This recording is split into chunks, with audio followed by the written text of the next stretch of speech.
I don't have coffee today. I have lemon, ginger, and honey tea.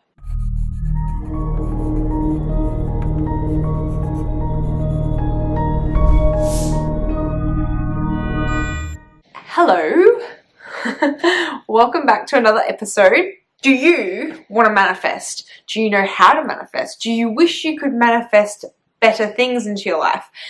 Today I wanted to give you the 7 steps that I use to manifest like a boss for all things in life. I'm going to actually share a story with you first, so then I can actually help you with the steps so you can understand how the steps work and are implemented into an actual real life manifestation. Ever since I was a little girl, I really wanted a husky. Huskies are like my spirit animal. I love them so much. I used to have stuffed toy huskies on my bed when I was a kid, and I've had 2 huskies in the past. One was Storm, and she ended up being my mum's, and I also had another husky named Lily, but I also bought her for my ex-partner, and I said, if anything happened between you and I, you keep the dog. And obviously we're not together anymore, so he kept the dog. Before I moved out of home with my husband, and I still obviously was living with my mum, I put on my vision board a red and white husky. There was a quote underneath it saying, adopt, don't shop. And it was a puppy. So it was a red and white puppy, Siberian husky, with the quote, adopt, don't shop. Side note here, when I was a kid, I always said if I was to ever have children, the daughter would be named Ariel and the son would be named Axel after car parts. It's just something that I stuck with when I was like 7 years old and onwards. And then I moved into our new home with my husband, and I said, if we're going to get another dog, it's going to be my choice, and it's going to be a red and white Siberian purebred puppy from an adoption shelter, because it needs to be a puppy because we had a cat at the time. So I want the puppy to get big with the cat, so then the cat knows that this big dog's not going to eat her up. And everyone was like, there is no way you're going to get a purebred Siberian husky from an adoption center. Like, it just never happens. And I was like, no, that's all I'm going to settle for. There's nothing less than that. That's what I'm getting. Anyway, I think it was about maybe a month later, I was scrolling on Facebook, and there was a Siberian and Malamute adoption center in the Sunshine Coast that had just had a whole litter of Siberian huskies dropped on their doorstep, pretty much. They had the mum was adopted out, and then they found out that the mum was pregnant, so she came back and had a litter. And the litter was all named after Disney characters, because the mum's name was Lilo from Lilo and Stitch. I was like, oh, okay, this is my husky, hopefully. And there was this beautiful little 6-week-old red and white husky named Ariel. But it was named after Ariel with like the Little Mermaid. However, when I got married, I had red hair, and everyone called me like the Ariel princess.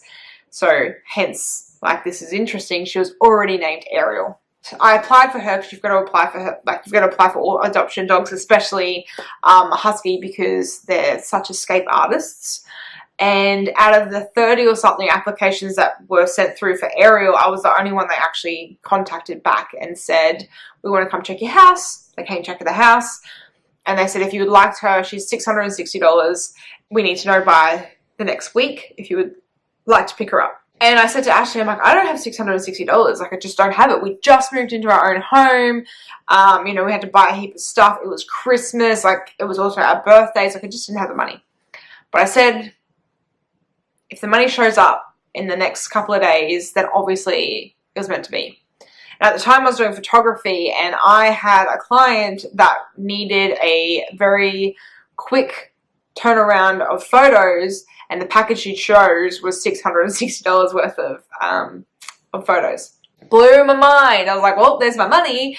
And there you have it. I'm coming home with a beautiful red and white adopted Siberian husky puppy named Ariel. And the cool part is, when I got home, I didn't know her birthday. When I got home, and I looked at all her like registration details and all that stuff. She was born on the 11th of the 11th, and the number 1111 is like a numerology of like you're on the right path. You can make it a coincidence. You might think it's a coincidence. I think not. I think that was insane. Like too much of that was just so bloody like insane. So that was my manifestation story. I've had many of them, but that's my favorite one to tell because yeah, it's just crazy. So written on paper, the steps to manifestation was the first step, number 1, is be specific on what you want. And again, the example of that is a red and white puppy Siberian Husky from an adoption shelter. Like that's pretty damn specific. If I said I wanted a dog, I could have been, the next door neighbor could knock on my door and be like, oh, I have this like ratty old 14-year-old German Shepherd, do you want it? And then my manifestation came true because technically I asked for a dog. So this is why it's really important to be specific, because you need to know exactly what you want. Otherwise you could call in something that you actually don't really want. So specific is good in this particular thing. Step number 2 is to know how this is going to make you feel, because emotions are the energetic magnet of what will pull towards you everything you desire. So I knew having this dog would make me feel like I had a best friend and I'm going to be connected. She's just like a spirit animal to me. I feel so connected to her, blah, blah, blah, blah, blah. Like I knew the emotions to her. I felt so bloody good having her around before I even had her. I just knew that she was the missing piece to our family. Number 3 is believe it's possible. I had so many people around me saying there's no way you're going to get that dog because it's just too, you know, too hard to come by. And I was like, no, I know that that dog's out there and I will get her and she will be mine. And whenever it will happen, but I know it will happen. So I believed in it no matter what other people told me. And a key to that is just to be around people that do support you on those things and try your hardest to ignore the people that don't believe in it, because sometimes it's just because they believe they can't get that for themselves. Number 4 is to accept the process. You don't know how it's going to happen, but it will happen. But you've just got to accept how it falls, like how it falls into place. I sent the application and I was just like, okay, well, if it's going to happen, it's going to happen. If it doesn't happen, it doesn't happen. Whatever. I accepted that. I was like, I didn't have any money, but at the end of the day, if the money comes, it will come. And it came. Number 5 is set the intention that it's already yours. So claim it. You must have the intention to say, this will be mine, and I know for a fact it will be mine. So setting the intention every day of saying, I know that that is what I want, that is what I desire. You can't second guess it, because when you start to second guess it, the universe is sitting there going, well, what the fuck do you want me to do, bro? Like, I need to know what you want to do. So you have to set the intention and be like, this is mine, this is what I want, and I'll do whatever it takes to actually make it happen. Number 6 is to create action. So I not necessarily was searching for a husky. However, you could totally do that in whatever kind of thing that you want to manifest. But I applied. I mean, I could have just been like, oh yeah, okay, cool, whatever. Blah, Bob's your uncle. But, and I also, something I did do is I actually made the action of putting her on my vision board. So I knew that she was in my sight at all times. I applied, I checked my emails, I put myself out there a little bit more with my work so I could bring in the money, etc., etc. So I did some things to help. When you move towards the universe moves for you. You've got to do something. You've got to meet them halfway and be like, I'm willing to do this as long as you meet me there. So I did the things that I knew what I could do. So I asked myself every day, what is in my power today to move me towards my dreams? So if it was to check my emails, I would check my emails. If it was to, you know, reach out to old clients to see if they wanted to book in or anything like that, that was something I could do. So I asked myself that question daily to make sure that I could do my best towards the process. And number 7 is trust and let go.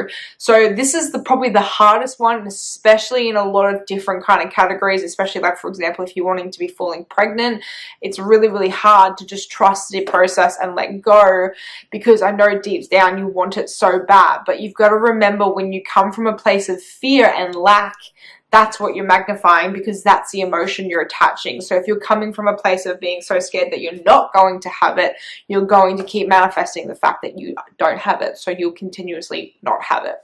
So this could be a way you could journal. You could just journal out, like, I now trust and let go, and I know the universe has my back, or God has my back, or whatever you believe in or want to believe in.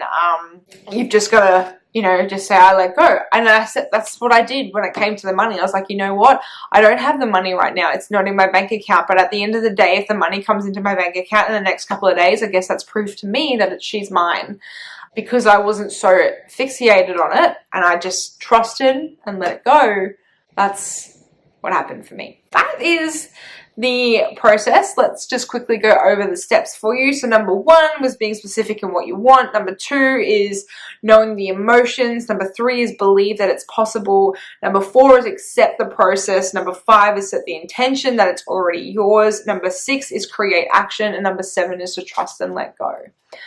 So, have you manifested? Please let me know in the comments below if you have a wicked manifestation story. They always blow my mind, and I love hearing them from other people.